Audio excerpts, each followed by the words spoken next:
कृष्णा।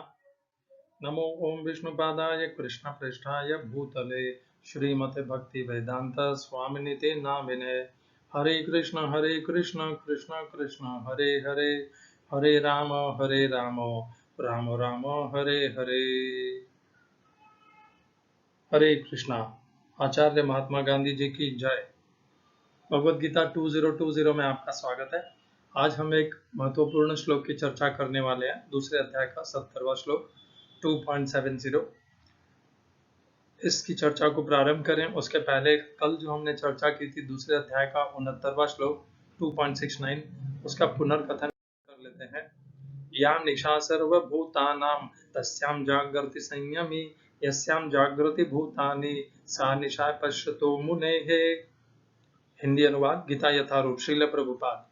जो सब जीवों के लिए रात्रि है वह आत्मसंयमी के जागने का समय है, और जो समस्त जीवों के जागने का समय है वह आत्मनिरीक्षक मुनि के लिए रात्रि है। या निशा सर्वभूतानाम, जो समस्त जीवों के लिए रात्रि है, ये तो हमने अनुवाद में वही आया है। उदाहरण देकर के इसको और अच्छे से अपने स्वयं के अनुभव और जीवन से इसका उदाहरण देता हूँ। तो आजकल बहुत प्रचलित है कि स्कूल और कॉलेज के मित्र सब फेसबुक के माध्यम से इकट्ठे हो जाते हैं, व्हाट्सएप पे ग्रुप बन जाता है। उसी प्रकार मेरा भी स्कूल के फ्रेंड्स का, पाठशाला जैसे कहते हैं, उनके फ्रेंड्स का एक ग्रुप बना हुआ है, और उसके माध्यम से वो लोग शायद हर महीना या हर 2-3 महीने में एक बार मिलते भी हैं। परंतु मैं उनके उस गेट टुगेदर जिसे कहते हैं, उस गेट टुगेदर में नहीं जाता हूँ। ऐसा नहीं कि मैं विशेष हूँ, परंतु उस गेट टुगेदर में जाने में मेरा दिलचस्पी नहीं है। वो वहाँ पर मिलते हैं, मांसाहार करते हैं और थोड़ा मदिरापान करते हैं, थोड़ी हंसी मजाक मनोरंजन करते हैं। यही उस गेट टुगेदर का एकमात्र लक्ष्य होता है। परंतु मेरे जीवन में ये मांसाहार और मदिरापान अभिमान दोनों से मुझे इतनी घृणा हो गई है कि मैं उन सब के उपस्थिति में अपने आप को आनंदित महसूस नहीं करता हूँ, प्रसन्न महसूस नहीं करता हूँ। इसीलिए मैं उन गेट टुगेदर में नहीं जाता। इसी प्रकार मेरे कॉलेज के फ्रेंड्स का भी एक ग्रुप है, परंतु मैं उनके भी गेट टुगेदर या वो लोग हर संडे मिलते हैं, मैं उसमें भी नहीं जाता। मैं अकेले भले रह जाऊं, परंतु मैं मेरे जो समकक्ष हैं, जो सम विचार वाले हैं, उनके साथ में ही मनुष्य उठता बैठता खाता है। तो वो यदि मेरे हिसाब से भी नहीं, वो भी मेरे हिसाब से नहीं चल पाएंगे, क्योंकि मेरा रुझान है भगवत गीता का अध्ययन, एक संयमित संतुलित जीवन जीना, और अपने इंद्रियों को विषयों से अनासक्त करके उन्हें कर्मेंद्रिय कर्मयोग तथा भक्ति योग में लगा नियोजित करना। परंतु मेरे मित्र जो स्कूल के हों या कॉलेज के हों, वो मेरे प्रकार से जीवन को नहीं देखते। ये ही फर्क है एक सामान्य मनुष्य में, साधारण मनुष्य में, और जो इस मार्ग में साधना करने में लगे हुए हैं। मैंने तो अभी साधा नहीं है, मैं ना तो महात्मा हूँ, ना आचार्य हूँ, ना गुरु हूँ, परंतु हाँ, इस मार्ग का अनुसरण करने का, इस मार्ग में प्रगति करने का प्रयास निश्चित कर रहा हूँ। और इसी के कारण हमारे और मेरे में और मेरे मित्रों में रात्रि और दिवस जैसा ये अंतर है। इस अंतर को हमने अच्छे से समझ लिया। यही हमारे साथ में होता है। मैंने देखा है बहुत से भक्तगण, उनके जीवन में केवल उनके परिवार में से वो एक ही भक्ति में जुड़ते हैं, बाकी का परिवार, स्वयं उनकी पत्नी, पुत्र पुत्री, माता पिता, वो भी अच्छे से नहीं जुड़ पाते। कभी कभार वो लोग आ जाते हैं। इस्कॉन में प्रत्येक संडे फीस्ट होता है, जिसमें सभी फॉलोअर्स, कांग्रेगेशनल मेंबर्स को आमंत्रण रहता है। परंतु आमंत्रण है, फ्री है, प्रसाद भी फ्री है, सब कुछ फ्री है, फिर भी लोगों की रुचि नहीं होती। लोग अपना, उन्हीं भक्तों के परिवार के लोग, भक्त तो आते हैं वहां पर भगवान का प्रसाद, भगवान की कथा तथा भक्तों के साथ में रहने का अवसर प्राप्त करने के लिए। परंतु जो भक्तों के परिवार के लोग हैं, उन्हें सब कुछ मुफ्त में, फ्री में मिल रहा है। अच्छा स्वादिष्ट प्रसाद मिल रहा है, अच्छा लोगों का संयोग मिल रहा है, और कथा सुनने को मिल रही है, परंतु वो ये सब में से मनोरंजन ही नहीं पाते। जहाँ पर भक्त आता है इस्कॉन में ये सब करने के लिए, उनके परिवार के लोग जाते हैं या तो पिक्चर या रेस्टोरेंट में अपने मन को प्रसन्न करने के लिए। ये अंतर है। परंतु हमारा समझ यही है कि हम इस अंतर के बावजूद हम उन्हें भी स्वतंत्र रखें और स्वयं भक्त के रूप में स्वतंत्र रहें और हम अपने मार्ग पे लगे रहें और उन्हें अपने मार्ग पे चलने के लिए स्वतंत्रता दें, उन्हें कभी कभी प्रोत्साहित करें भक्ति के मार्ग को अपनाने के लिए, परंतु उनके ऊपर जबरन बलवश प्रयत्न मत करिएगा, क्योंकि बलवश किया हुआ काम भक्ति में सफलता प्रदान नहीं करता है। जब भगवान की कृपा होगी तभी उनके अंदर भक्ति के लक्षण जागेंगे, भक्ति के प्रति रुचि जागेगी, उसके पहले नहीं हो सकती। इस चर्चा के बाद अब हम आ जाते हैं हमारे आज की चर्चा के ऊपर। दूसरे अध्याय का 70वां श्लोक 7070 महत्वपूर्ण श्लोक है। इसका पद अलग है, इसमें मैं इस समय वो छंद का नाम भूल रहा हूँ। आपूर्यमाणम अचल प्रतिष्ठम समुद्रमाप प्रविशन्ति यद्वत तद्वत कामा यम प्रविशन्ति सर्वे सशांतिमाप्नोति न काम कामे। हिंदी अनुवाद गीता यथारूप श्रील प्रभुपाद। जो पुरुष समुद्र में निरंतर प्रवेश करती रहने वाली नदियों के समान इच्छाओं के निरंतर प्रवाह से विचलित नहीं होता और जो सदैव स्थिर रहता है, वही शांति प्राप्त कर सकता है, वह नहीं जो ऐसी इच्छाओं को तुष्ट करने की चेष्टा करता हो। English translation Gita as it is Swami Prabhupada. A person who is not disturbed by the incessant flow of desires that enter like rivers into the ocean, which is ever being filled but is always still, can alone achieve peace, and not the man who strives to satisfy such desires. श्लोक में प्रयोग किए गए संस्कृत शब्दों के अर्थ है अपूर्यमाणम नित्य परिपूर्ण, अचल प्रतिष्ठम दृढ़ता पूर्वक स्थित, समुद्रम समुद्र में, आप नदियां, प्रविशन्ति प्रवेश करती हैं, यद्वत जिस प्रकार, तद्वत उसी प्रकार, कामाहा इच्छाएं, यम जिसमें, प्रविशन्ति प्रवेश करती हैं, सर्वे सभी, स वह व्यक्ति, शांतिम शांति, आपनोति प्राप्त करता है, न नहीं, काम कामी इच्छाओं को पूरे करने का इच्छुक। इस श्लोक का तात्पर्य गीता यथारूप से दूसरे अध्याय का 70वां श्लोक।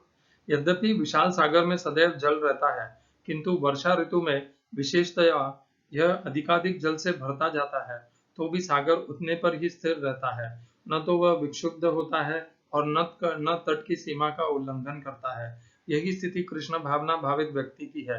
जब तक मनुष्य शरीर है तब तक इंद्रिय तृप्ति के लिए शरीर की मांगे बनी रहेगी, किंतु भक्त अपनी पूर्णता के कारण ऐसी इच्छाओं से विचलित नहीं होता। कृष्ण भावना भावित व्यक्ति को किसी वस्तु की आवश्यकता नहीं होती, क्योंकि भगवान उसकी सारी आवश्यकताएं पूरी करते रहते हैं। अतः वह सागर के तुल्य होता है, अपने में सदैव पूर्ण। सागर में गिरने वाली नदियों के समान इच्छाएं उसके पास आ सकती हैं, किंतु वह अपने कार्य में स्थिर रहता है और इंद्रिय तृप्ति की इच्छा से रंच भर भी विचलित नहीं होता। कृष्ण भावना भावित व्यक्ति का यही प्रमाण है। इच्छाओं के होते हुए भी वह कभी इंद्रिय तृप्ति के लिए उन्मुख नहीं होता। चूंकि वह भगवान की दिव्य प्रेमा भक्ति में तुष्ट रहता है, अतः वह समुद्र की भांति स्थिर रहकर पूर्ण शांति का आनंद उठा सकता है। किंतु दूसरे लोग जो मुक्ति की सीमा तक इच्छाओं की पूर्ति करना चाहते हैं, फिर भौतिक सफलताओं का क्या कहना, उन्हें कभी शांति नहीं मिल पाती। कर्मी, मुमुक्षु तथा वे योगी सिद्धि के कामी है, वे सभी अपूर्ण इच्छाओं के कारण दुखी रहते हैं। नहीं पता ऐसा क्यों लिखा है प्रभुपाद ने। किंतु कृष्ण भावना भावित पुरुष भगवत सेवा में सुखी रहता है और उसकी कोई इच्छा नहीं होती। वस्तुतः वह तो तथाकथित भवबंधन से मोक्ष की भी कामना नहीं करता। कृष्ण के भक्तों की कोई भौतिक इच्छा नहीं रहती, इसलिए वे पूर्ण शांत रहते हैं। ओम अज्ञानतिमिरन्धस्य ज्ञानाञ्जनशलाकया चक्षुरुन्मीलितं येन तस्मै श्रीगुरुवे नमः। एकं शास्त्रं देवकीपुत्रगीतम् एको देवो देवकीपुत्र एव एको मन्त्रस्तस्य नामानि यानि कर्मापेकं तस्य देवस्य सेवा। हरे कृष्णा। श्लोक के तात्पर्य में कहा गया है कि कर्मी, मुमुक्षु तथा वे योगी सिद्धि के कामी हैं, वे सभी अपूर्ण इच्छाओं के कारण दुखी रहते हैं। परंतु भगवत गीता में ऐसा नहीं कहा है। भगवान ने, हमने पहले भी वो श्लोक किया है, चौथे अध्याय के 15वें श्लोक में भगवान कहते हैं अर्जुन से, और 14वें श्लोक से मैं पढ़ना शुरू कर रहा हूँ। नमाम, चौथे अध्याय का, नमाम कर्माणि लिम्पन्ति न मे कर्म फले स्पृहा इति माम यो अभिजानाति कर्म भिर्न स बध्यते। मुझ पर किसी कर्म का प्रभाव नहीं पड़ता, न ही मैं कर्म फल की कामना करता हूँ। जो मेरे संबंध में इस सत्य को जानता है वह भी कर्मों के फल के पाश में नहीं बंधता। 15वां श्लोक है, एवं ज्ञात्वा कृतं कर्म पूर्वैरपि मुमुक्षुभिः कुरु कर्मैव तस्मात् त्वं पूर्वै पूर्वतरम कृतम। प्राचीन काल में समस्त मुक्तात्माओं ने, मुमुक्षु का अर्थ मुक्तात्मा है, ने मेरी दिव्य प्रकृति को जान करके ही कर्म किया, कर्म को किया अर्थात कर्म को त्याग दिया। अतः तुम्हें चाहिए कि कर्म के फलों को त्याग दिया, अतः तुम्हें चाहिए कि उनके पद चिन्हों का अनुसरण करते हुए अपने कर्तव्य का पालन करो। अर्थात भगवान श्री कृष्ण अर्जुन को यह संदेश उपदेश देते हैं कि उन्हें मुमुक्षुओं का अनुसरण करना चाहिए, क्योंकि मुमुक्षु कर्म के भगवान के जैसे आचरण करते हैं, वे अपने कर्मों के फलों के प्रति अनासक्त रहते हैं, इसलिए उनके दुखी होने का कारण ही नहीं है। तात्पर्य में कहाँ ना कहाँ कुछ अनुवाद में या कुछ कहाँ तो भूल हुई है। चलिए आगे बढ़ते हैं, होता रहता है, छोटी छोटी बातों को ऐसा, मेरा काम उद्देश्य केवल समझाना था कि ऐसा मत समझिए कि मुमुक्षु और योगी गलत है, ना तो मुमुक्षु और न योगी, न कर्मी। कर्मियों के लिए भी भगवान ने पूरा दूसरा अध्याय ही कर्मी, मुमुक्षु तथा योगी के लिए जो यहाँ पे लिखा गया है वो असत्य ही हो सकता है, लिखने में त्रुटि हो गई है, क्योंकि कर्मी के लिए तो यहाँ पर जो, या तो वो सकाम कर्मी के लिए कहा हो तो ठीक है, परंतु जो कर्मयोगी है उसके लिए तो ये कहना अत्यधिक अनुचित होगा। कर्मयोगी तो भगवान का ये पूरा दूसरा अध्याय ही कर्मयोग के ऊपर है। कर्मयोग और बुद्धि योगी का ही प्रसंग अभी चल रहा है, जिसके अंदर भगवान स्थितप्रज्ञ की का ज्ञान और उपदेश प्रदान कर रहे हैं। तो पहली पंक्ति है, आपूर्यमाणम अचल प्रतिष्ठम। जो आपूर्यमाणम का हमने अर्थ लिया था नित्य परिपूर्ण अचल प्रतिष्ठम, सदैव स्थिर रहता है, जो कभी भी विचलित नहीं होता। समुद्रम, समुद्रम, समुद्र, ये समुद्र की लक्षण है, वो सदैव स्थिर रहता है। आप अर्थात नदियां प्रविशन्ति यद्वत्, एक नहीं अनेकों नदियां समुद्र में अलग अलग जगह से प्रवेश करती हैं, और एक बार नहीं निरंतर प्रवेश करती रहती हैं, और इतनी नदियों का जल आने के पश्चात भी समुद्र सदैव स्थिर रहता है, उनसे विचलित नहीं होता, उनसे प्रभावित नहीं होता, वह सदैव शांत रहता है। यह है समुद्र की उपमा। इसी की तुलना स्थितप्रज्ञ से भगवान ने इस श्लोक में की है। भगवान ने कहा, तद्वत, उसी प्रकार, जिस मनुष्य में कामायम, सारे काम, प्रविशन्ति सर्वे, सर्वे सर्वे सर्वे अर्थात सभी काम जिस मनुष्य में प्रवेश कर जाते हैं और उसे विचलित नहीं करते, वही सदैव शांत रहता है। जो उन कामों के प्रवेश करने में, जिस प्रकार अनेकों नदियां समुद्र में प्रवेश करती हैं, उसी प्रकार अनेकों, हमारे भी, हमने यहाँ पे 5 उंगलियां ही हैं मेरे, और 5 ही हमारी ज्ञानेंद्रियां हैं, और उन्हीं ज्ञानेंद्रियों की माध्यम से हमारे में निरंतर अलग अलग काम हमारे मन में प्रवेश करते रहते हैं, और हमारे मन को प्रभावित करते रहते हैं। हमारे मन को इंद्रियां स्वयं के प्रति आकर्षित करके विषयों को भोगने में, बलवश प्रवृत्त करने में लगी रहती है। परंतु जो मनुष्य इस इंद्रियों के बलपूर्वक प्रयोजन से अपने आप को सुरक्षित रख सकता है, नियंत्रित रख सकता है, वही शांति को प्राप्त करता है। और वो नहीं पाता शांति जो सदैव काम में अपने आप को लगाए रखता है, काम को संतुष्ट करने में अपने आप को लगाए रखता है। ये इस श्लोक का अर्थ है। इस श्लोक से बहुत से हमारे जो धारणाएं हैं उनको हमें यहाँ पर अच्छे से समझना होगा। हम जीवन भर संघर्ष करते हैं, चेष्टा करते हैं, प्रयास करते रहते हैं कि हमारी जो इच्छाएं हैं, कामनाएं हैं, उनको संतुष्ट करते रहें और उनको संतुष्ट करके आनंद और प्रसन्नता प्राप्त करें। परंतु हमारी सारी कामनाएं और इच्छाएं ऐसी धोखा देने वाली है कि संतुष्ट भी हो जाती हैं, परंतु पुनः हमारे पास में एक नई कामना और एक नई इच्छा को जन्म दे करके ही जाती है, और जन्म देने के साथ ही पुनः हमारा वह असंतुष्टता हमारे अंदर आकर के घर कर लेती है, और ना हमें निरंतर नित्य आनंद और न नित्य प्रसन्नता कभी प्राप्त नहीं होती। बस हम उसके दौड़ में, जिस प्रकार मनुष्य स्वर्ग की इच्छा के लिए कामना करता रहता है, मृत तृष्णा की कामना करते रहता है, उसी प्रकार हम इसी प्रकार इन अनन्य कामनाओं और इच्छाओं को संतुष्ट करने में लिए अपना जीवन व्यर्थ गंवा देते हैं। इसीलिए भगवान ऐसे मनुष्यों के लिए कहते हैं, तीसरे अध्याय के श्लोक में कहते हैं, अघायुरिंद्रिया राम मोघम पार्थ स जीवति। जो इस प्रकार इंद्रियों में को संतुष्ट करने में, इंद्रियों के माध्यम से भोग भोगने में अपने जीवन को लगाता है, वह व्यर्थ ही जीवित रहता है। यह है इस श्लोक का भाव। तो हम इसी प्रकार जीते हैं, हमने इसी प्रकार जीना सिखाया है। हमारे माता पिता, इस समाज में यही जीने का सिद्धांत है। कौन सा? कि अपने अंदर आई हुई कामनाएं और इच्छाओं की पूर्ति करो, उन इच्छाओं और पूर्ति करने के लिए प्रयास करो, चेष्टा करो, और यही हमारा धर्म है, ऐसा हमें सिखाया जाता है। यही एक माध्यम है शांति को प्राप्त करने का। परंतु भगवान यहाँ पर स्पष्ट कहते हैं कि कितना भी प्रयास कर लो, कभी भी शांति नहीं मिलेगी इस मार्ग से।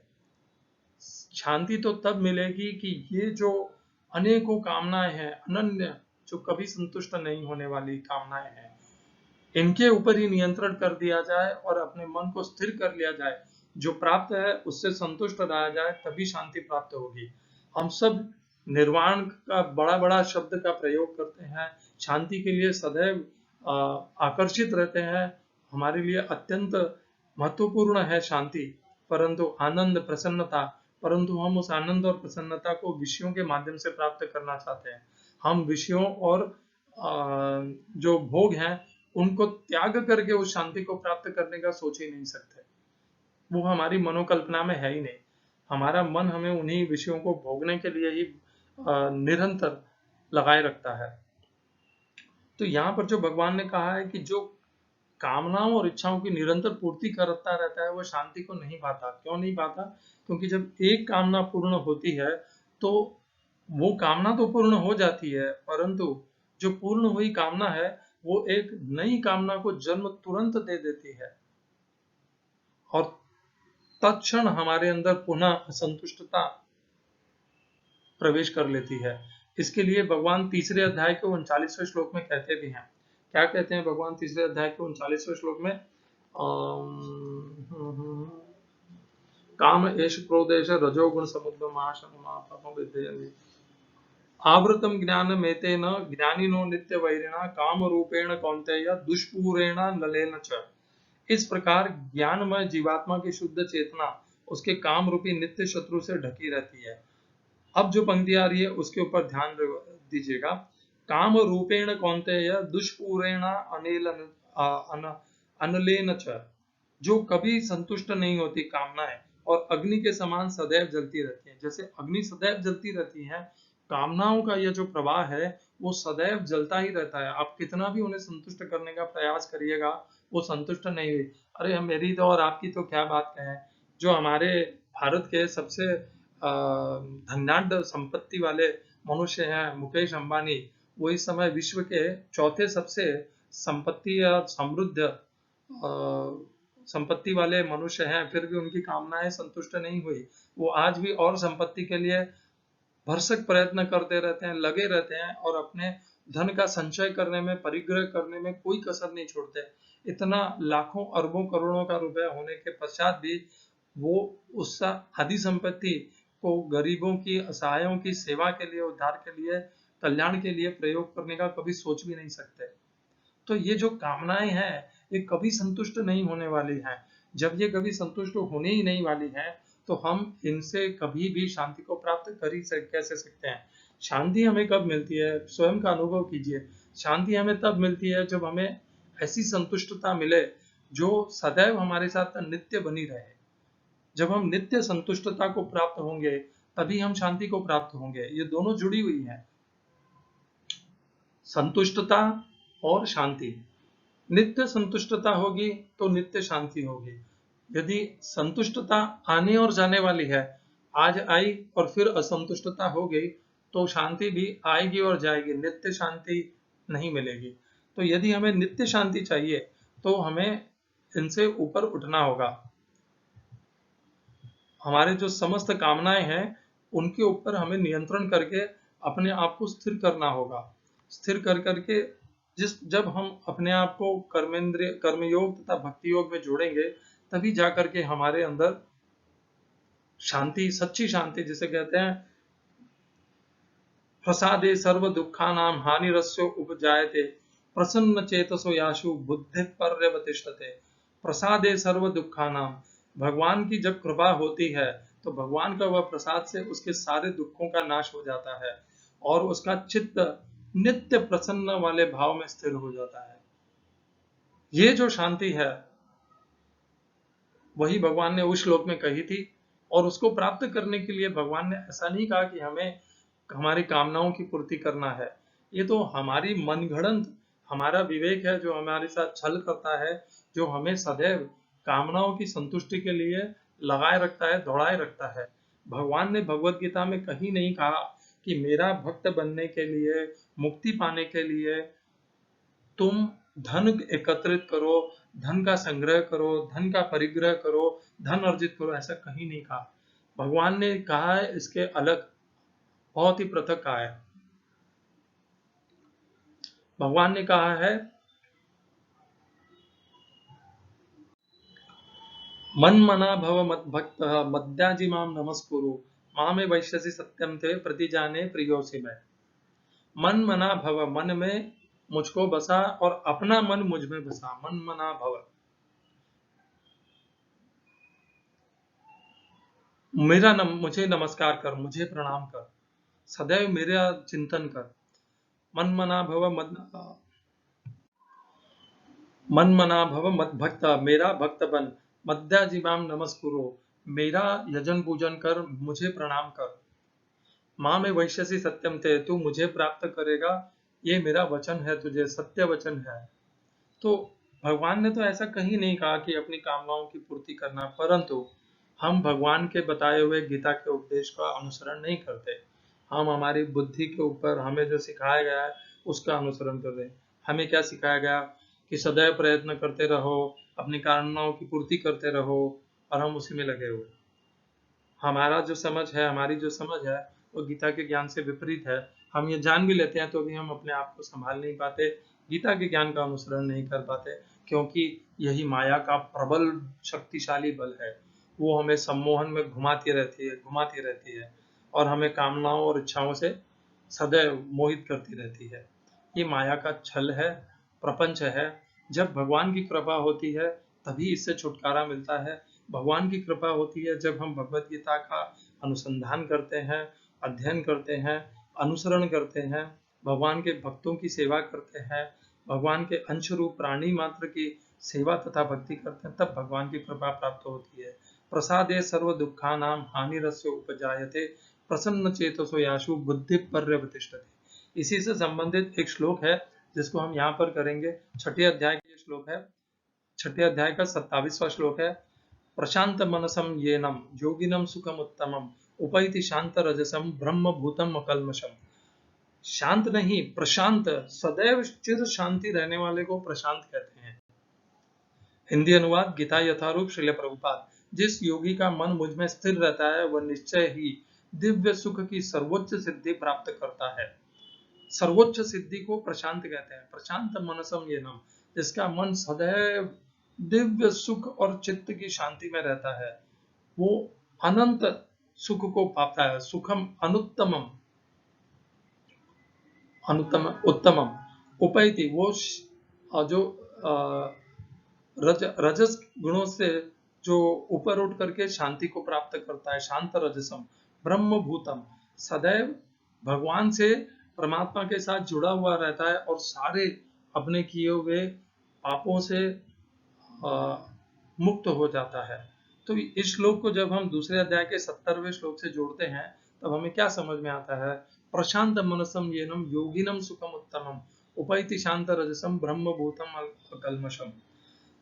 यदि हमें इस प्रकार की दिव्य सिद्ध शांति को प्राप्त करना है तो हमें इसको हम प्राप्त कर सकते हैं। उसको प्राप्त करने का मार्ग अपनी कामनाओं और इच्छाओं को पूर्ण करना नहीं है। उसकी कामना उसको प्राप्त करने का साधन है कि हमें हमारी इंद्रियों को विषयों से हटाना है। रजसम स्वयं की इच्छा के लिए, स्वयं की कामनाओं की पूर्ति के लिए कर्म करने को त्यागना है। इंद्रियों को विषयों से भोगने की वृत्ति से, ऐश्वर्य सुख की प्रीति से हटाना है और इंद्रियों को नियंत्रित करके उन्हें कर्मयोग या भक्ति योग, जो भी मार्ग हमें स्वीकार हो, उसमें प्रवृत्त करना है, नियोजित करना है। यही एक मार्ग है इस परम प्रशांत शांति दिव्य सुख को प्राप्त करने का, जिसका वर्णन भगवान दूसरे अध्याय के 70वें श्लोक में करते हैं। तो भगवान के नाम का जब हम जाप करते हैं, जैसे नाम जप कहते हैं, नाम यज्ञ कहते हैं, नाम अभ्यास कहते हैं, तो ये करना चाहिए। परंतु जैसे इस्कॉन में भगवान के 16 अक्षरों के नाम का महामंत्र दिया है। बहुत अच्छा मंत्र है। हरे कृष्ण कृष्ण कृष्ण हरे हरे, हरे राम राम राम हरे हरे, हरे कृष्ण कृष्ण कृष्ण हरे हरे, हरे राम राम हरे हरे। आसान है। इस महामंत्र को नित्य जपने से भगवान में धीरे धीरे प्रीति होती है। परंतु जिनको ये महामंत्र का नित्य जाप करने का नियम लेना पड़ता है पहले। क्यों नियम लेना पड़ता है? क्योंकि प्रारंभ में भगवान का नाम हमारी जीवा पे बैठता नहीं है, हमें आकर्षित नहीं करता है। हमें भोग और ऐश्वर्य का इतनी आसक्ति हो गई है, इतनी ज्यादा, कि हम भगवान के नाम में प्रसन्नता प्राप्त नहीं करते हैं। इसलिए दृढ़ता पूर्वक नियम लेना पड़ता है कि मैं 4 माला, 8 माला या 16 माला रोज की प्रतिदिन करूंगा। धीरे धीरे नाम जप करते करते हमारी जो इंद्रियों की प्रीति विषयों के प्रति थी, वहां से हट करके भगवान के नाम के प्रति हमारी प्रीति होने लग जाती है। ये भगवान के नाम का प्रभाव है। हमारा स्वभाव परिवर्तित हो जाता है, हमारी इच्छाएं भी परिवर्तित हो जाती हैं। जो पहले इंद्रिय और विषयों के प्रति थी, वो वहां से हट करके भगवान की भक्ति, भगवान के भक्तों की भक्ति तथा भगवान के अंशरूप प्राणियों की भक्ति सेवा में हमारी इच्छाएं होने लग जाती है। ये जो हमारा परिवर्तन है, ये भगवान का नाम हमारे अंदर ये परिवर्तन लेके आता है। परंतु जब हम माला का जाप करने बैठते हैं, तो मैं आज आपसे नाम जप का विस्तार में चर्चा करने वाला हूँ। विस्तार में तो नहीं, संक्षेप में करने वाला हूँ। तो महामंत्र का जब हम जाप करते हैं, हरे कृष्ण कृष्ण कृष्ण हरे हरे, हरे राम राम राम हरे हरे, हरे कृष्ण कृष्ण कृष्ण हरे हरे, हरे राम राम राम हरे हरे। तो जब नाम जप करते हैं तो इस उंगली को बाहर लगा रखना रहता है। क्यों? क्योंकि हमारी ये जो 5 उंगलियां हैं, उससे में ये जो तर्जनी उंगली कहते हैं इसको, ये वायु का स्थान है और वायु अत्यंत चंचल रहता है। इसीलिए इस उंगली को वर्जित कहा गया है माला नाम जप में। भगवान के नाम को जपने में इस उंगली को अलग रखना होता है। ये था पहला। दूसरा, जब नाम जप करते हैं तो प्रारंभ में हमारा भगवान के नाम के प्रति कोई आकर्षण नहीं होगा। आकर्षण नहीं होगा तो मन अत्यंत उद्विग्न रहेगा और बार बार विषयों की कामना करते रहेगा, इच्छा करते रहेगा, उनका चिंतन करते रहेगा और काफी समय तक ये चिंतन अनेकों वर्षों तक चलता रहेगा। इतना आसान नहीं है मन को नियंत्रित कर पाना, इंद्रियों को नियंत्रित कर पाना। भगवान की कृपा होती है, भगवान के भक्तों की कृपा होती है, तभी जा करके ये संभव हो पाता है। अनेकों मनुष्य पूरे जन्म प्रयत्न करते रहते हैं नाम जप से, फिर भी उन्हें नाम सदता नहीं है, परंतु कुछ मनुष्यों को बहुत शीघ्रता से वह सद जाता है। ये हमारे स्वयं की दृढ़ता है, श्रद्धा है, हमारी स्वयं की इच्छा है कि हम अपने आप को परिवर्तित करना चाहते हैं। यदि होगी, सत्य मन से होगी, तब भगवान की कृपा अवश्य होगी। तो जब नाम प्रारंभ में भगवान के नाम में हमारा मन लगेगा नहीं, भाग भाग कर जिन वस्तुओं के हमारी इच्छाएं हैं, कामनाएं हैं, जो हमें चिंता देती हैं, जिससे हम भयभीत रहते हैं, उनके प्रति जाएगी कि आज ये व्यापारी हैं तो आज ये व्यापार होगा या नहीं होगा, आज लाभ होगा हानि होगी, कैसे लाभ को बढ़ाएं, कैसे हानि को रोकें, ये चिंतन चलता रहेगा मन में। जब जब बाहर जाता है वहां वहां से हटा करके पुनः मन को भगवान के नाम में लगाना है। भगवान के नाम को जपते समय मुख से उच्चारण करना है और कान से सुनना है और हृदय में भगवान को स्थान देना है। ध्यान रखना है कि हृदय जहाँ पे हमारा मन है वहां पर भौतिक वस्तुएं विषय न हो, वहां पे भगवान का स्थान हो। क्योंकि जब नाम जपते हुए भगवान का स्थान चित्त में होगा तभी जाकर के वो नाम जब सफल होगा, वो नाम जब प्रगति की ओर लेके जाएगा। यदि मुख में राम है परंतु सुनाई नहीं दे रहा है और चित्त में विषय है तो कुछ भी सधेगा नहीं। वर्षों वर्ष प्रयत्न करते जाइए, साधन क्रिया पूर्ण होगी नहीं, वो अपूर्ण ही रह जाएगा, केवल मुख का राम रह जाएगा। जिसे कहते हैं मुखराम हो जाएगा एकदम, और कुछ नहीं प्राप्त होगा। तो यदि नाम जप में सफलता प्राप्त करनी है तो मुख में राम, कान में राम सुनाई देना चाहिए, राम अर्थात कृष्ण, और चित्त में कृष्ण, ये सब होंगे तीनों एक साथ, तभी जाकर के सफलता नाम जप में मिलेगी। महामंत्र इस्कॉन का अत्यंत सर्वोच्च मंत्र है नाम जपने के लिए। क्यों? क्योंकि बहुत से लोग कहते हैं कि राम हो या कृष्ण हो या नारायण हो, सब एक ही है। मैं भी इनमें कोई अंतर नहीं करता।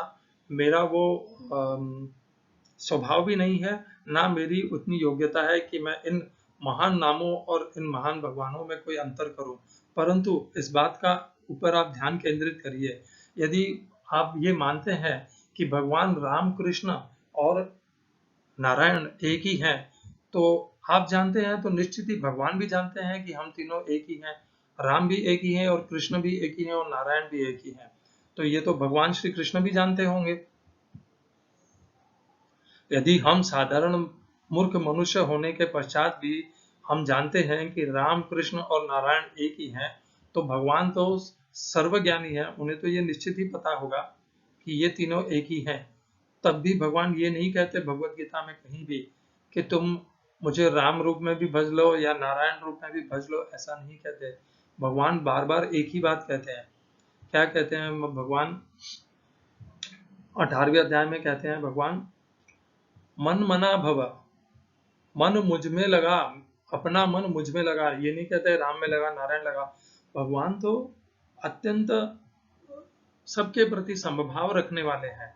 वे अपने ही अनेकों रूप, यदि हम ये मान लें कि नारायण और राम सब एक ही हैं, एक ही के अलग अलग रूप हैं, तो भी भगवान भी ये संभाव रखते हैं सबके प्रति। परंतु भगवान संभाव रखते हुए भी ये नहीं कहते कि तू मुझे अपना मन राम में लगा या नारायण में लगा। भगवान कहते हैं, स्पष्ट कहते हैं गीता में, क्या कहते हैं? अपना मन मुझ में लगा, मन मना भव, मद भक्त, मेरा भक्त बन।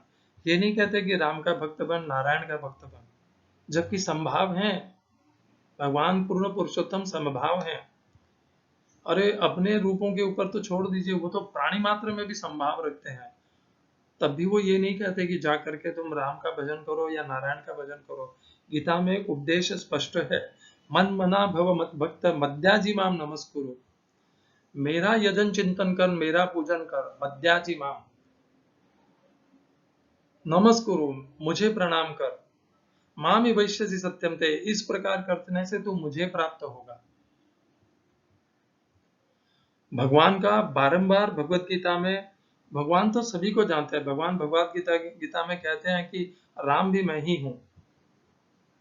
और जो नारायण को भजन करते हैं, राजा नारायण का पूजन करते हैं, वे भी कहते हैं कि या तो वे कहते हैं कि कृष्ण और नारायण एक ही हैं, या वो कहते हैं कृष्ण नारायण का अंश है, क्योंकि उनके दृष्टि में नारायण सर्वोपरि है।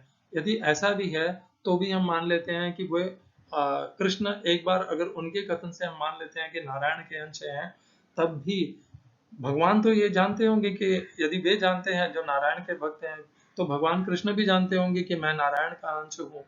तब भी भगवान ये नहीं कहते कि तुम नारायण का भजन करो, नारायण का भक्त बनो, नारायण को यजन पूजन करो, नारायण को प्रणाम करो, ऐसा नहीं कहते। वो कहते हैं भगवान श्री कृष्ण, ये गीता शास्त्र है, ये योग शास्त्र है, ये ब्रह्म विद्या है। प्रत्येक अध्याय के अंत में क्या लिखा है? ब्रह्म विद्यायाम योग शास्त्रे, ब्रह्म विद्या का ये एकमात्र शास्त्र है।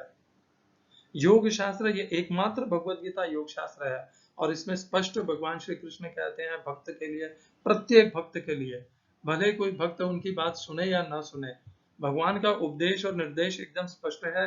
मेरा भक्त बन, मन को मुझ में लगा, मेरा यजन पूजन चिंतन कर और मुझे प्रणाम कर। ऐसा करने से तू समस्त पापों से भी मुक्त हो जाएगा, क्योंकि भगवान ये कहते हैं सर्वधर्मान् परित्यज्य मामेकं शरणं व्रज अहम त्वा सर्व पापेभ्यो मोक्षयिष्यामि मा शुचः। क्षमा चाहता हूँ यदि आपकी आस्था भगवान राम के प्रति है, भगवान नारायण के प्रति है। मैं आपकी श्रद्धा में कोई खंडन नहीं करना चाहता, ना उसकी कोई क्षति करवाना चाहता हूँ। आपको आपकी श्रद्धा प्राप्त हो, मुझे उससे कोई भी वो नहीं है। मेरा भगवत गीता 2020 का प्रयोजन है कि जो सत्य है, जो गीता के अनुकूल है, जो गीता के अनुसरण है, जो गीता के उपदेश हैं, उनको सत्यतः प्रस्तुत किया जाए, और यही प्रयास है। इसीलिए मैंने कहा कि भगवान श्री कृष्ण का नाम का जप करना चाहिए, क्योंकि उनके नाम के जप में जो भगवान, जो गीता में आस्था करता है, जो गीता के उपदेशों का पालन करना चाहता है, वो अपने आप को भगवान श्री कृष्ण के प्रति समर्पित करने से रोक ही नहीं सकता, और उसे कोई उसमें उसका आग्रह भी नहीं होना चाहिए कि मैं नहीं कर पाऊंगा। हम पुनः आ जाते हैं नाम जप करते समय मन को नियंत्रित करने के विषय पे। तो नाम जप करते समय भगवान के नाम में अत्यंत प्रीति रखनी चाहिए। जितनी प्रीति हमारी विषयों में होती है, उससे ज्यादा प्रीति हमें भगवान के नाम में रख करनी चाहिए। जब हम भगवान के नाम में प्रीति करके नाम का जप करते हैं, तब ही जाकर के भगवान चित्त में स्थिर होते हैं। और आप अनुभव करिएगा, और आपको यह अवश्य अनुभव होगा, यदि आप प्रेम पूर्वक, प्रीति पूर्वक भगवान के नाम का जप करेंगे, तो आपके मन में जब चित्त में भगवान स्थिरता से विराजमान हो जाएंगे, तब आपको वो जो शांति यहाँ पर भगवान ने कही है दूसरे अध्याय के 70वें श्लोक में, स शांति मापनोति, आपको वो शांति मिलेगी। वो शांति क्यों मिल रही है? क्योंकि आपने मन को, इंद्रियों को विषयों में, काम और इच्छाओं से अनासक्त कर लिया है, हटा लिया है। जैसे ही, और भगवान में अपने आप को नियोजित कर लिया है। जब मन को, इंद्रियों को विषयों से हटाएंगे, तब उन्हें कहाँ तो लगाना पड़ेगा। और भगवान कहते हैं मत्परायण है, मत्पर है। इसी चित्तप्रज्ञ के ज्ञान उपदेश में भगवान ने कहा था, तानि सर्वाणि संयम्य युक्त आसीत मत्पर है, मेरे परायण होके कर। जब हम उन्हीं इंद्रियों को और मन को भगवान में आश्रित कर देते हैं, भगवान में स्थापित कर देते हैं, तब हम उस परम शांति को प्राप्त कर लेते हैं, भगवान के कृपा को प्राप्त कर लेते हैं, भगवान के प्रसाद को प्राप्त कर लेते हैं।